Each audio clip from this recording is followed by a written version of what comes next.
He was like, I hope you go to South Dakota. I searched on YouTube, Augustana University for some reason. Sounds like a movie. Okay, I'll do it. I'm in. I got the visa. Off I went. My mom was scared. My friends were scared. Okay, I'm going to learn how to ski, but when is the next time I'm going to ski? It was literally like 100 degrees here when I left. And then I landed in Sioux Falls and it was -20. They had a blizzard the night before. I got no gloves. I just got like a coat that I got at the thrift shop for like $3. We would have a doggy in the classroom. Get to look at the dog and pet the dog. The classes were long. Yeah, they were boring. If I were to rate it 10 out of 10, that would be like, yeah, 100.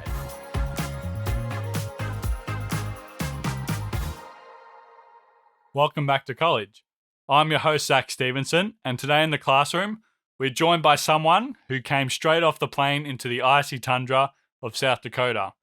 He came to the US for one semester as part of the Global UGRAD program, where in his very first class learnt to ski. He had a blast because in his country, there is simply no snow. After his semester at Augie, he came back to Sioux Falls at a later date to teach at a local Spanish school. Calling from his country of origin, El Salvador, please enjoy the chat with Emerson. Emerson Bernal, welcome back to college. Oh, thank you. I think I missed it. It's interesting because you actually came to Augustana twice. You weren't a 4-year degree seeker. You came back a few times. So do you want to just talk to me? Let's go back right to the start. And how did you even first hear about Augustana? Actually, I did only, so I was doing like exchange program. It's called Global UGRAD. And I did one semester, which was sad because I made all of these friends and I had to leave them like super quick. But it was still the best That was year in of my life. 2017 in the fall, That was in 2018 spring. 2018. Yeah, 2018 spring, and I did the how do they call it? Like that one like tiny semester in the beginning Oh, of the J year. term. That's the J 3-week semester in January. Yeah. I did J term. When I first heard that where I'm like, what is this? Yeah, it took me a couple of years to understand what that was all about. But yeah, it was just a short little quick semester where you take one class for 3 weeks and you got the full credits for it. It was fun. Like my J term was super fun because not only did I take it was a super interesting class, the one I took. I did education in technology. Right. Um it was a cool class. And then I also did downhill skiing, which was insane. Yeah, a Great That Bear. one, Good old Great Bear, they call it. yeah, they call it Great Bear. I would say teddy bear because they got small heels, but it was enough. It was good for me. It was extreme for me actually. We That don't the first we time don't do skiing here. you'd done any snow sports? That was the first time I did snow sports. We don't get snow here at all, so my mom was scared. My my friends were scared, and also my advisor, like my UGRAD advisor, they were like, "Are you sure you want to do skiing?" First, I wanted to do snowboarding, but somehow accidents from snowboarding aren't covered by the insurance I Oh, have. really? Dang. So they were like, "You can't snowboard, but you can ski," and I'm like, "Okay, I'll take it." I think I have a clip of you coming down the hill at Great Bear skiing. You seem to be pretty good for just a beginner. Yeah, I think it was pretty decent. Pretty decent. It was tough at the beginning, but a good friend, Subin, he taught me like from the very beginning because I missed the first class, and then yeah, yeah. You remember Subin, right? Absolutely, yeah. He was a Yeah. legend. So oh yeah, he is, yeah. So he loved going to Great Bear. Like he would like the day of the class, the days we had class, he would be at Great Bear at 11 in the morning when the Really? class was Oh my like god. 6. Yes. And then one of those days, it was like, "Hey, Emerson, do you want to like try because you missed the first class?" And I'm like, "Yeah, sure, let's do it." So we got to Great Bear super early, and then he taught me how to stand on my skis. So it was super sweet of him. Amazing. Yeah, I ended up taking snowboarding my senior year. I love the fact that you, after your J term class, you get to go to the slopes and then you get an extra credit towards your degree for learning how to snowboard, which is phenomenal. Yeah, I actually had to ask because my exchange program mostly required taking classes in my field, which is English teaching for like as a foreign language. And then I had to ask again if it was okay taking it. They were like, "Yeah, sure, yeah, you're allowed to take one or two classes that are not related at all, like to my field." So I took it. Yeah. Yeah, skiing was a good pick. So, Yeah. explain to me more about this UGRAD program because I remember lots of students coming through on it, and you guys seem to do some Yeah. incredible stuff, but I'm not really too familiar with what it was. So UGRAD is an exchange program, sometimes for one semester, some other times for 2 semesters. It is sponsored by the Department of State of the United States. Right. And the objective is to show um, students from, uh, would I say, like disadvantaged countries, maybe? So, but anyway, Maybe to less show, fortunate countries. Yeah. yeah, yeah. So, they pick 5 students from each of these countries. I can't recall the list, but there is a bunch of countries from South America, Asia, Africa, and they pick 5, and you get to spend 1 semester in the US, living the full experience as a full-time student, so you can learn about the like American education system. So that's you got pretty much, and probably also to like for us to learn what it is like to survive that and go through that, and also be more cultured probably, and that's something that I definitely got to go through. Yeah. So it was a scholarship program. How did you get into that? Like, how did you Oh, first come in contact with it? yeah. So I first knew about the program when I was in my sophomore year in college here in El Salvador. It got very popular because they would like do conferences from the American Embassy, and they would gather the students from fourth year usually because they were who had better English and maybe a little more experience. So Yeah. they would create these conferences with previous uh, the students who had the scholarship, and they will explain, "Hey, this is what the program is about." They would show cool pictures of students in New York. It was mainly people. It was mainly pictures of them traveling instead of doing any schoolwork. So But that's it why was you cool. wanted to go, just for all the travel. Yeah, it's part of it. It's part of the reason why. It's mainly probably. But I got super interested, and then I was I was in sophomore year, and I was also realistic. I can't apply right now because I'm not going to get it. And well, also I want to say that majors here in El Salvador take 5 years. 5 years, So really? yeah, God, yeah, they take 5 years. I thought So 4 is enough. I know.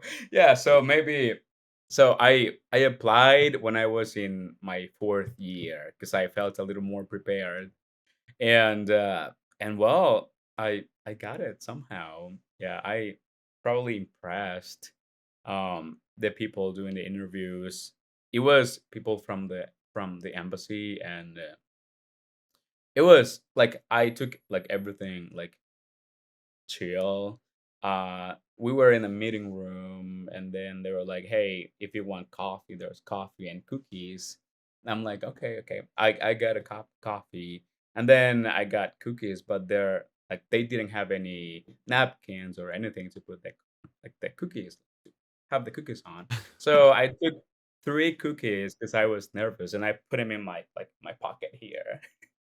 So it was they laughed, and well, it was I was just myself, and then like a few months later, they were like, "Hey, you got selected, and you will go to the U.S." And I'm like, Amazing. "Yay! Let's go. I And don't so have to that pay." that kicked off your journey to the US. What was that Yes, like? yes, Had you yes. been It to the US was. before, or was this your first Uh, time? oh, so it was my first time flying. Also, um, Really? we Oh my gosh. yes, it was my first time flying. We didn't get to pick the school. We were placed in a school that was like more into our field. I think I got into Augustana because they have like a really good education program and English teaching as a they call it as a second language or ELL English for um how do they call it? English language learners. So they have a really good program for English teaching as a second language. And well, I got sent to Augustana, and I'm like, okay, South Dakota. What's in South Dakota? Something funny is that so for getting my visa, I had to do like a medical check. Like I had to get checked out. And then I told my doctor, "Hey, I need this because I'm going to go to the US, but I'm going to like college." And then he was like, is that like for real?" And I'm like, "Yes, it's for real." And then he was like, "I hope you go to South Dakota." And I'm like, I had no idea and completely forgot about that. And then they told me you're going to Augustana University, and I think they sent me the wrong flyer. Also, they sent me. There is another Augustana in, I think it's in Alabama or in That's it in Illinois. Illinois, I'm pretty sure. Augustana Illinois, College. yeah. Augustana College, yeah. So I got like when I got back and I checked that package, I'm like, this is not Augustana University. This is Augustana College.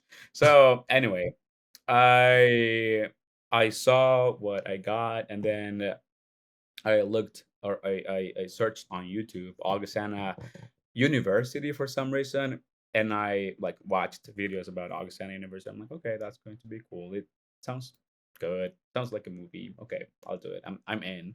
So I got the visa.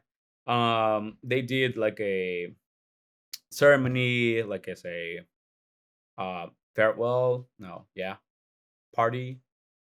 Is that what they call it? Yeah. Yeah, farewell Yeah, party. yeah, a farewell party, and off I went.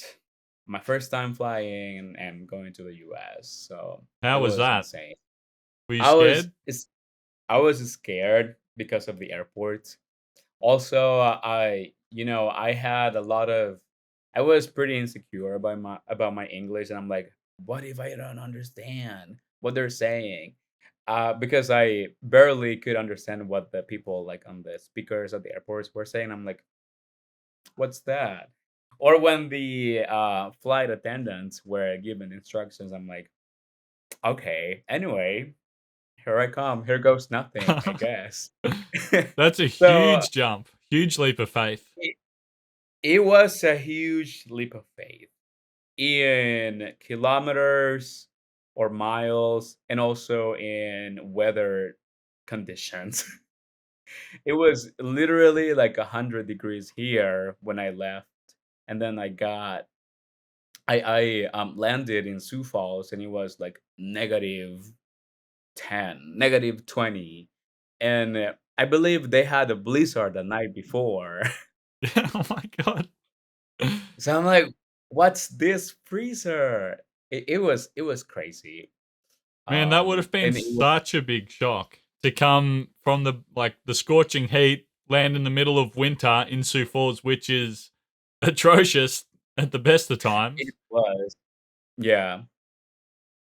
You know, when I got out of the airport, I was like, okay, this is called because and in Denver, I had a layover in Denver, and then we had to go to the runway to get on the plane, and I'm like, okay, I like this. It's nice, cold because I was tired of tropical weather for my past 21 years. So I'm like, okay, I love this. I think I got it. And then I exited the Sioux Falls airport, and I'm like, okay, I think it's cool. And then my fingers like froze. And I'm like, what's this? And I walked for 5 minutes literally, and my fingers were numb. Oh my god. Not surprised. I Yeah. don't think nothing can prepare you for that sort of weather. I can't believe people actually live in that sort of condition. Nothing could have prepared me for Sioux Falls, actually. Yes. And then, Jessica, the international students advisor by then, I don't know now, actually. She was like, I think you should put your like jacket on or your coat and your gloves. And I'm like, I got no gloves. I just got like a coat Yep. that I got at the thrift shop for like $3. And well, I put it on, but my ears were exposed, my fingers. That was a big shock. I was not ready for it, but I got used to the pain. Yeah. Yeah, it's straight into the pain. So what were some of the first memories you had? Who were some of the first people you met maybe? So the first people I met were the UGRAD, um, the UGRAD students, my partners in UGRAD. That was Smita from Nepal, Patrick or PJ from the Philippines, and Militza from where's she from? Let me think. I'm not sure I met her. I think Vienna or Austria. I think. Yeah. So Militza, they were also cool. They were super cool. And most of my time in Augustana was with Smita. I think we matched personality. She Yeah. was she was super nice, yes. And also I spent like super quality time with the rest of them, PJ and Melitza. We were a squad. Yeah. Yeah, I remember, yeah, you, PJ, and Camille used to hang out quite a lot as well. Oh yeah. Oh yes. Camille. Oh my god. How did Camille you meet is her? I'm curious. we were talking about that like super recently. We went to Colombia Yeah, I together. saw some photos. You two just met up in Colombia. We met up in Colombia. That I don't know if anything can top that trip. It was so epic. And we talked about how we met. So I took downhill skiing classes, Yeah. and I didn't have a car because I was doing everything as a pedestrian. And I believe the very first time I saw her was at a rendezvous. I think it was a rendezvous or some international students party, and then we met, and then somehow uh, I got connected with her and her sister, and they gave me a ride to Great Bear, the skiing place. And it's actually kind of like blurry how we first like Yeah, yeah. interacted, but I do remember that the first time that we talked, like we had a conversation, was on their car going to Great Bear. We were talking about music, I guess. I guess that's a good icebreaker. Talk about the music that's on the radio. Yeah. That was super creative of me, of course. And then at Great Bear, we took some pictures, and she was taking snowboarding, and I was taking downhill skiing, so we didn't get to spend time like that one first time. It was like a maybe it was like a small talk that we had in the car. And then I think at a rendezvous, we started talking a little more, and we clicked. Like we just clicked. that one night. And then we started having breakfast together, lunch together, and then doing target runs together. That was super fun. That's I when you know miss it's yeah, you've got a strong friendship when you start doing target runs together. it's a strong friendship when you go together to Target or get some coffee or Walmart runs. Yes. So that's how I first met Camille. And then we just started hanging out at her, mostly at her room. Yeah, for some reason. Everything happened in her room. uh Parties, maybe not parties, but small gatherings because we weren't allowed to have parties in our rooms. Yeah. Not But that that really stopped anyone. not that that really stopped anyone. Watching a movie, gossiping, all that. It was, yes, we clicked, and we're still best friends. And Absolutely. That's an amazing story. yes, um, she wants me to come to California. Something I'm planning to do next year. So I hope I can go to California. That'd be That'll epic. be, yes. So in your first semester, what were some of the big highlights or just moments that really stood out to you? All right. I think there's a lot of things, but my highlights, the friends I made, also, bad experiences also create core memories, like this movie Inside Out. Like there's core memories. Definitely downhill skiing is a core memory because that's something I had never done, and that's something that is completely useless in my country because it doesn't snow. So I'm like, okay, I'm going to learn how to ski, but when is the next time I'm going to ski? It doesn't matter, but I'm going to do it anyway. It was super hard. My shins were sore all the time, but it was worth the pain. Absolutely. The boots weighed like 5 pounds each, and also one of one or no two of my professors were like great. Like they marked me because they were passionate about what they were doing. They were not like, okay, let's follow the lesson plan that they had. They were just like spontaneous, but still had a good class to teach. Always had a good thing to say, Who were they? and they built me as a person. That's Daniel Gehring and oh my god, how can I forget her name? Daniel Gerling's It already was, got a couple of mentions. wait, let me recall. Oh my god. It's funny because This is I'm the same way when I think about some of my professors. I can picture them, but I can't I know remember what their they look names.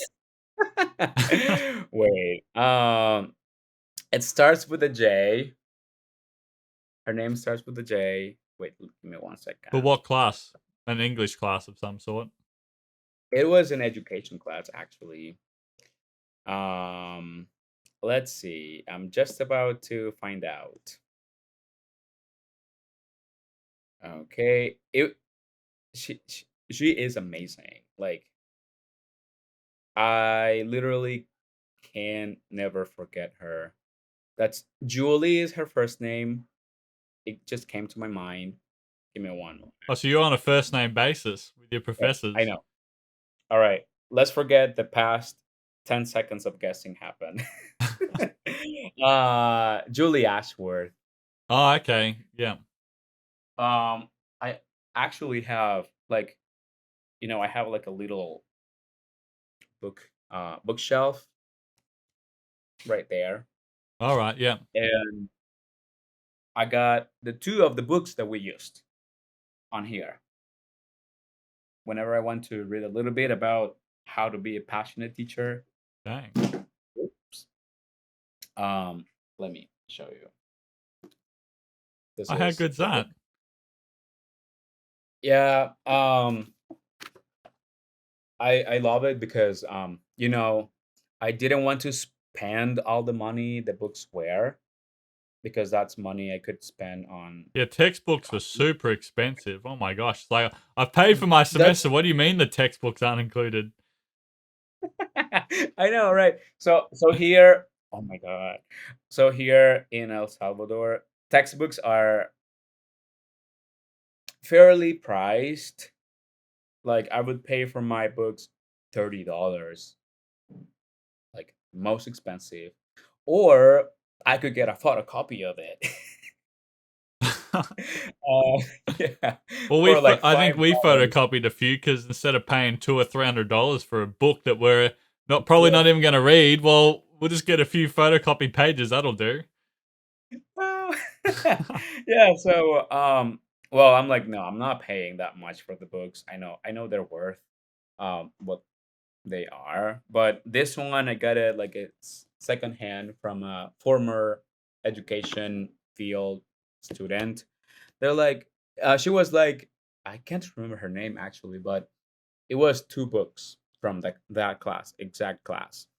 And then she had dropped her education minor, and I'm like, oh, that's terrible, but I can take the books, you know? So, I think she gave me this book and another one that I have right here, literally. It's, The Mosaic of Thought. It's a good book, Nice. and I still have, like, all the notes. It's kinda crazy that I have my college books, like, here. I think most people, once they're done with their textbooks, that's it. They get thrown out. I have one sitting behind me, Oh, you which I do? don't even know why I have. I'm probably never going to read it again, but it looks good. I know. I mean, yeah, being honest, I don't ever read them. Maybe just like, the little sticky note that I have, I would read that and I'm like, okay, that was cool back then and still is. But I got two books for $10 and that's all I spent. The other two, I think I got two more books for free. So yeah, that was something that was like shocking for me. That was not a cultural shock, but a school shock. Yeah. Yeah, nice. Yes. Did you mentioned before we started recording that you thought some of the classes were not super exciting, they were a little bit boring. There was a class. I mean, I think I'm not going to say what class that is, No, you but can. Spill the I beans. can. I'm going to spill the tea. I mean, I was required by my program to take a class related to the U.S. and the education system, but it was so much history, like so much of it. I still can recall a little bit of what I learned in the class, but we had to watch like 1 hour long video for before the class, and then you had to write a paper on that, and it was a lot because I was already having a lot with my other classes. So I did the bare minimum for that class, and the classes were long and yeah, they were boring a little bit. Uh, a highlight of the class is that the professor would bring a dog, and then That's not too bad.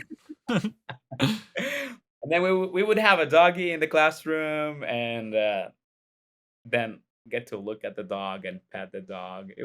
That was fun. And I mean, he is a great professor because he also has a book a little bit related to education, which I read. So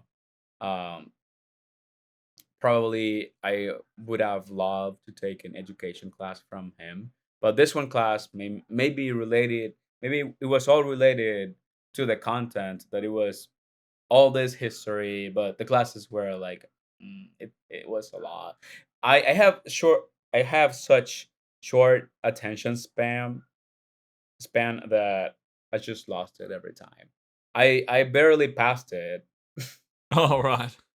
I was going to Yeah. ask what was because you'd taken 4 years of university before you'd gone to college in the Oh yeah. US. What was was there much of a shift in between how difficult the classes were, or were they pretty on par with what you're already doing? I think classes in the US were a little more intense because they required more reading and writing. Hmm. Luckily, I had already finished all my composition classes here because, well, pretty much first we have to learn the language so we can teach it. So that was a challenge for me. I love English and how everything sounds in English and pop culture, Hmm. mainly pop culture. I love pop culture, and that's probably what got me interested in like learning English and teaching it. So first, I had to learn it. It was a little difficult, but then it got so easy for me. Even more when I was in Augustana. So most of my classes were about learning the language and then how to teach it. But then I am learning a little more about like in depth what education is like and how students feel and all that. So I had to read. I'm not going to lie, but I like every day I was like, okay, how many pages do I have to read today? Like with from all the classes, and it was probably 80 pages daily.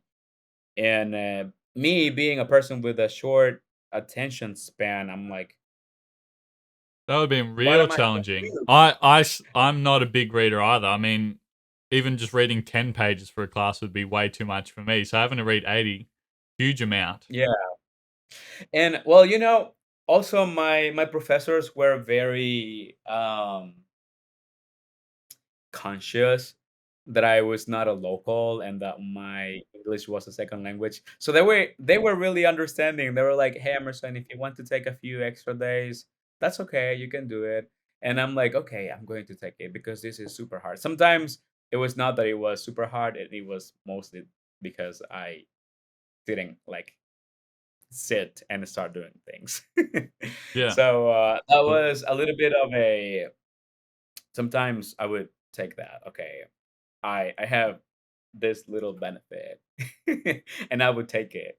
So, but yeah, reading was challenging, and also the writing part because it takes me forever to write, and yeah, that was a challenge for me, and in the classes.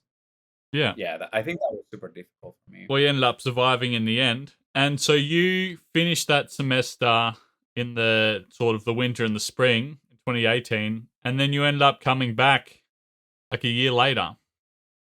People are like, why are you back? What are you doing here?" I couldn't And I'm believe like, it. I was like, hang on, didn't this guy leave us like a year and a half ago? But now all of a sudden he's back here? "It's back."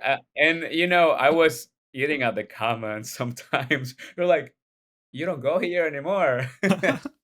So, I got all of these friends, and I also want to say that Professor Gerling, Daniel Gerling, I also have a book that he gifted me, like right here. He got me in contact with the principal of a Spanish school that is in town, Sonia Sotomayor.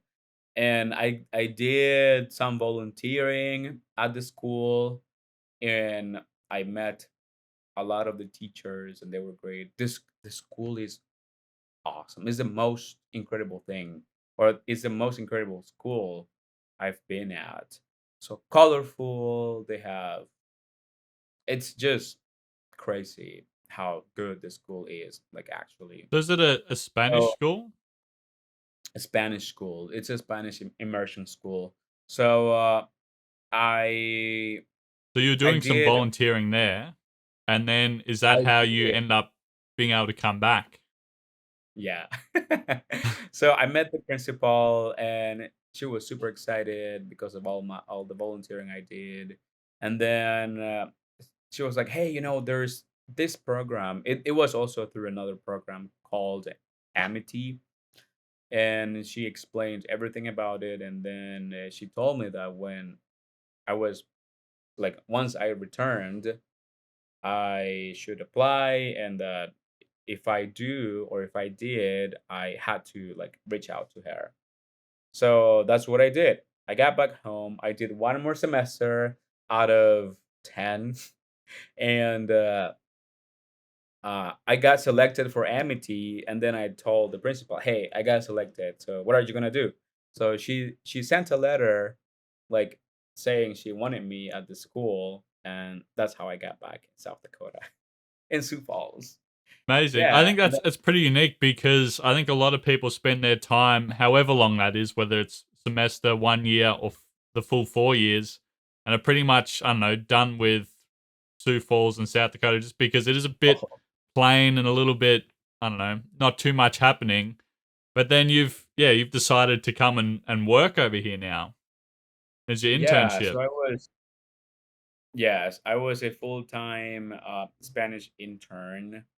I was doing it was mostly um I was like the assistant in three classrooms, mainly like in one classroom. It was like first grade.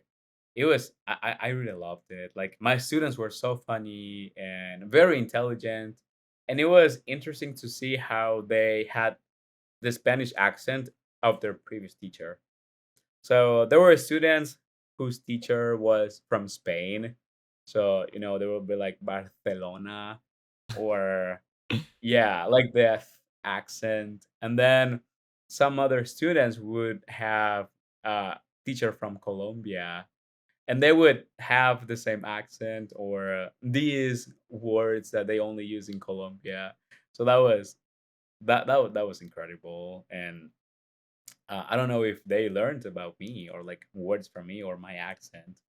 They probably might have because I lived with a host family, and one of the boys in the family, they had all of these words that I would use with him because I spoke Spanish full time with him. He was 7 by then, and then he would use them all the time.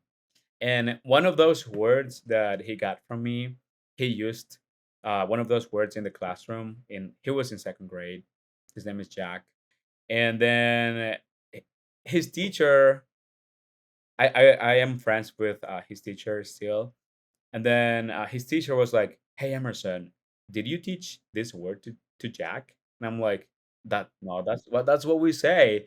And then she was like, "That's a bad word. That's a swear word in Colombia." And I'm like, "Oh, okay. I Not didn't for know." us. So not for us. So Jack was saying pinche all the time, like pinche cuaderno, pinche clase, or something like that. And she was not having it.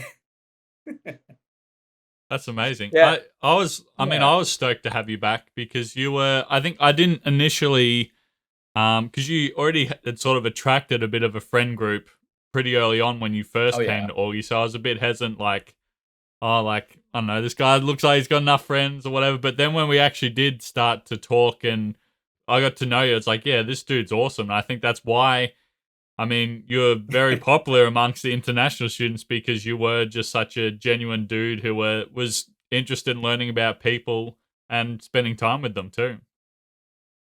Yeah, thank you. I think it was we got to hang out more. I still remember that Halloween party that you were dressed as Snow White.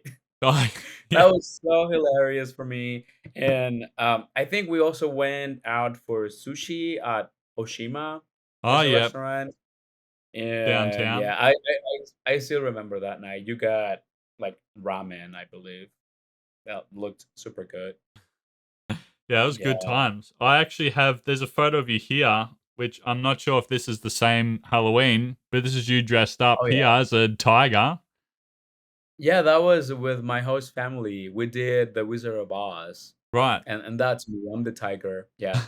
Or the lion, I guess it was. It was the Oh Wizard of yeah. Oz. Yeah, it's a lion actually. Yeah. Yeah.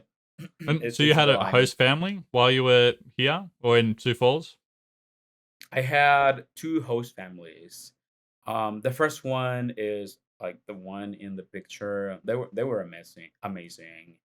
And the neighborhood that I got to live in was like super pretty.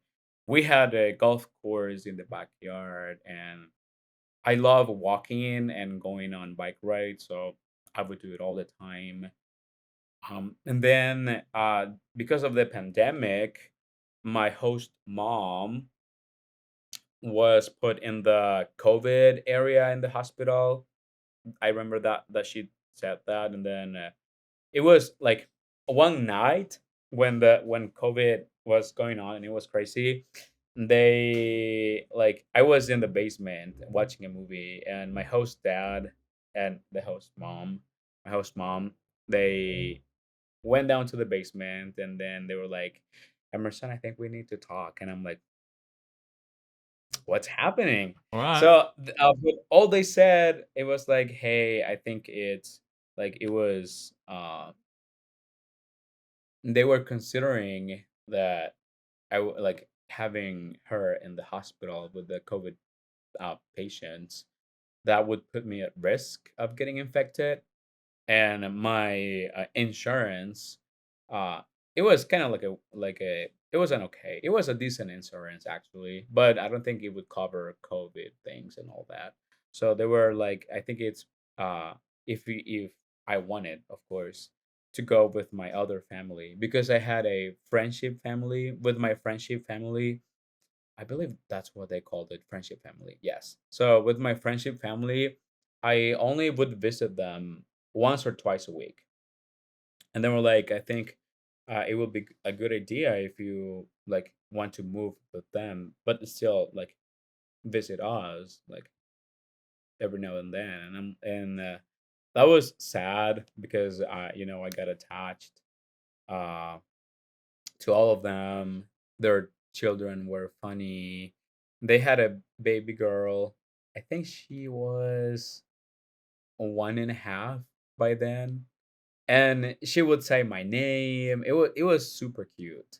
The way she would say my name, and she will like look for me, or we would play hide and seek. I really like loved spending time with the kids, but I also am like, okay, yeah, that's true. Probably my insurance is not like it's not going to cover if I get Yeah, if you're COVID. in that So situation. So if I was in how did you meet your friendship family and your host family? How did that come about? So this, so in summer before school starts, my school, Sonia Sotomayor, the Spanish school, they open they tell the parents if they want to be hosts, and they explain and they say that there can be teachers from Spain, teachers from Colombia, teachers from Ecuador, from El Salvador. So they volunteer to be hosts, and that's how. And also they tell parents that if they don't want to be hosts, they can be um, friendship family. So they can have the teachers at their homes once or twice a week. And I think it was like raffled, like, okay, you're going to get the Salvadorian, you're going to get the Spanish, or you're going to get the Colombian Yeah. with all of this. Yeah. So I that's how I got my host families. It was randomly picked, and both of my families were amazing. Also, I heard about some other interns not having the same experience. Like they would not like connect with their families. In my case, luckily I connected with my both of my families, and my friendship family. They were also great. They are still great. I'm still in contact with them. I believe I made like a deeper connection with my friendship family because we still talk.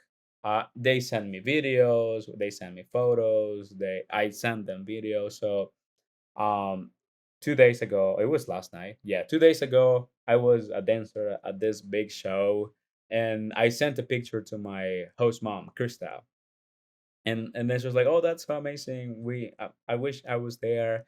And also, I wanted to say that I connected with them like I was part of a family. A year and a half ago, I went with them to Costa Rica. Like we had a vacation in Costa Oh, Rica really? together. Got a vacation Yeah, out of a friendship family. Wow. yeah. So I think we really connected, and the connection is still there. We bonded a lot. Yeah, that's incredible. Hmm. Um, I've got another photo that Oh, you I do? wanted to show you. Could you describe to me what's happening here? Oh, okay. Okay. I believe that is the international uh festival or something like that. They call it at Augie. Or no, no, no, no, no. Wait, that is Viking for days. homecoming. What? Yeah. Right. Okay. So yeah, and we had a float with all the international students. By then, I was no longer a student because I was doing my internship at the Spanish school.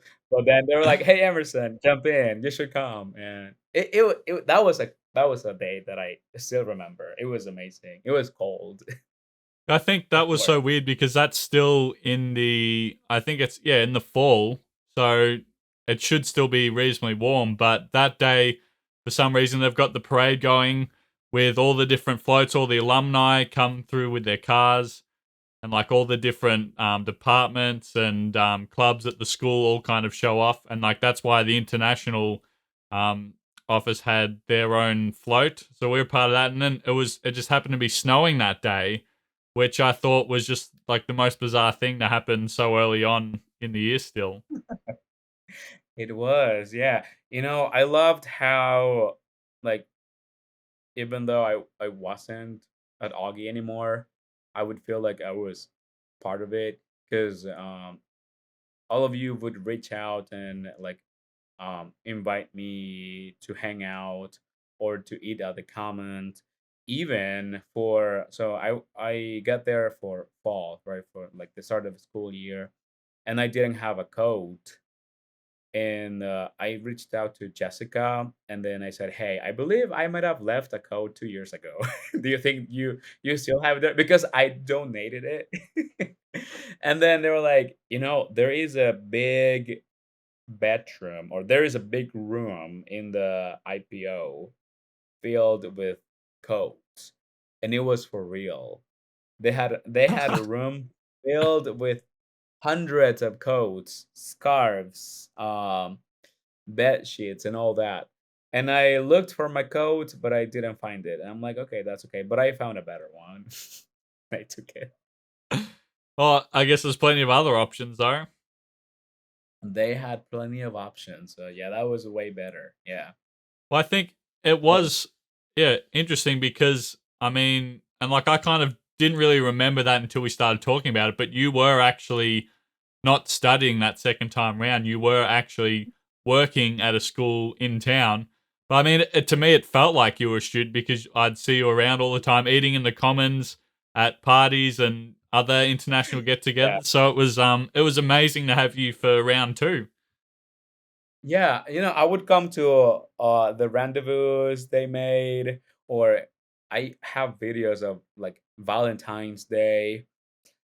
Uh it was crazy. I was like still a student, I felt like, without the assignments and the classes, so Yeah. it was cool. Or I would get to I think it is good that like at the commons, at least at the commons, like you had the option to invite someone over, and like that would still be part of your meal plan Do you have like to have 10 free swipes a semester or something where you can bring a guest in to eat? right. So I probably took everyone's guest passes. But I think we were more than happy to use them on you though. Thank you. Yeah, it was great. Yeah, thank you for that. So after this internship, how long were you at that school for? So I was at Sonia for, yeah, for the full year and a little more And then did because you of get COVID. your degree after that? Yeah. Yeah. So after Sonia, I got my I got back here and I got my degree, and I'm a teacher. Amazing. So that's And that's also, kind of the next question is what have you done after your studies? so after I finished everything, it took me a while. So um, school not only takes 5 years here, but it took 2 more years for me because uh, the year that I was in Augie and also the year that I was a Spanish teacher. Because for some reason, my school didn't want to take any of the credits I did at Oh, Augie. really? Oh my gosh. So So it I'm was like, kind of it wasn't directly related then. Obviously you learnt stuff, but it didn't go towards your degree. I know, yes. I'm never going to regret like doing it. But some other people who did the UGRAD program, they did get even like 5 classes in credits, and I'm like, You just missed out. You had to do an extra 2 well, yeah, you had to that spanned the time that you were studying for because of it. yeah. That's So it took rough. a little longer. It yeah, it was. But anyhow, something that I want to say is that I took it because my school. So I was at the only public university here, and I don't know how much it is now, but by then you had to pay like every month, and 1 month was not even $5. Oh, right. So yeah, so that's why I was taking my time. I didn't care too much about taking my time, and on top of that, I also I had a scholarship here, so I didn't have to pay anything. So it was free school for me for a couple of years. Yeah. It Yeah, was that's pretty pretty chill. At least you could kind of, yeah, use it as an excuse to, yeah, go somewhere else, travel a little bit, and yeah, and have an awesome experience. hmm yeah. So what sort of jobs have you had since you finished? So I am a Spanish teacher. Say I'm not Spanish. I mean, yes, I am a Spanish teacher also because I have experience teaching Spanish. So I am an English teacher as a foreign language. I haven't stopped teaching, but ever since I got back from Sioux Falls the second time, so I got back in the middle of the pandemic, and I tried to get in the school that I was teaching previously, and everything was not so great. They were like, uh, we're not going to give you all the classes that you had previously because we would get paid like by hour because I wasn't like a full-time teacher. And it was like just like English learning classes, like not like a whole school thing. So they were like, okay, we're going to pay you like by hour, and that will depend on like how many classes you have.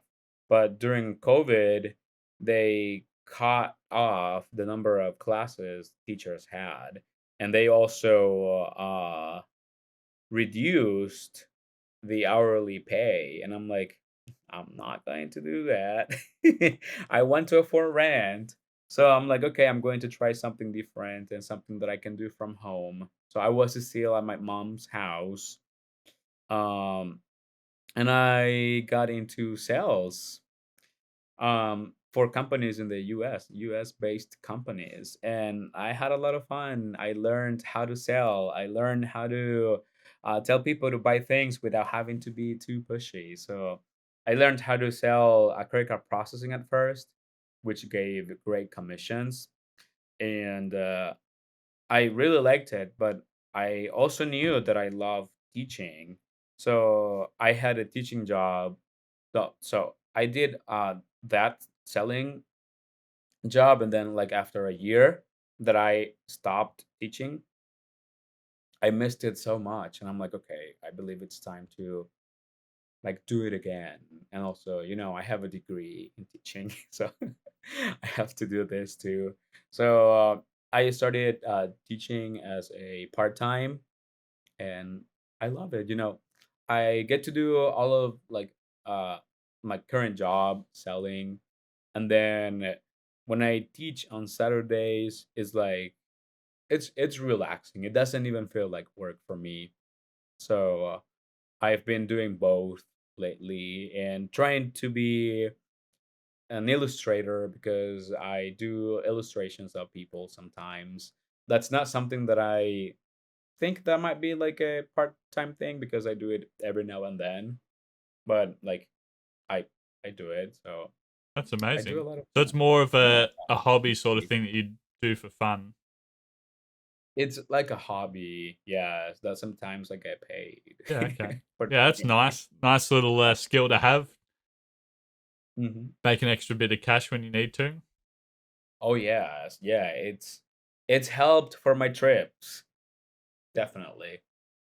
But this whole journey that we've been on's been pretty outstanding. And so with all of that sort of being said, Emerson, I'm curious what letter grade you would give your experience at Augie and I guess in Sioux Falls since you did come back that second time as well. Oh my. If I were to rate it 10 out of 10, that would be like, yeah, 100. Because, not only because it was for free for me, because everything was paid, but also for the memories I made, for the friends I made. I was telling Camille just a few days ago that, like, we're super lucky to have all of these friends. And we're like, okay, I can go to Australia and I have someone to visit, or I can go to Norway and I can visit also someone. Like I have my Kevin, right? Or if I go to Australia, I can visit you and your brother. I can go to the Philippines and I have someone I can see. Like all of these countries, and that's a win for me. That's a win already. All right. Well, I think, yeah, everything said, and even though like you technically your college in the US didn't even really count towards your degree, but I think even so, you still said that you had the best time and still give it a super high rating because of that. Oh yeah. Which is it's great. And I think the final question to end on would be if you could give some advice to someone who's considering about coming from a different country and studying in the US, what advice would you give them? I believe I would say that this is your chance. This is their chance to be who they really are, because no one's going to care, literally. You're new to a new town, you're new to a new country, so just be yourself, and that's the way people are going to love you, like by who you are, so you don't have to be someone else. Enjoy every experience, take anything that is new. um I had the chance to take other classes other than downhill skiing, but I knew that's something that I can't do here. So I'm just gonna take whatever's new, and that's going to give me new experiences. Now I can brag that I can ski. Like I tell my friends, "Hey, I know how to ski. That's cool." Yeah, and I have pictures to prove it. So take every chance that they can come across. Make as many friends from other countries, from Sioux Falls. Get involved in local activities, and above all, when your time in college finishes, keep in touch with the people or the friends that you made. That's something that I really do. Amazing. Emerson, thank you so much for coming back to college with me. Thank you for having me.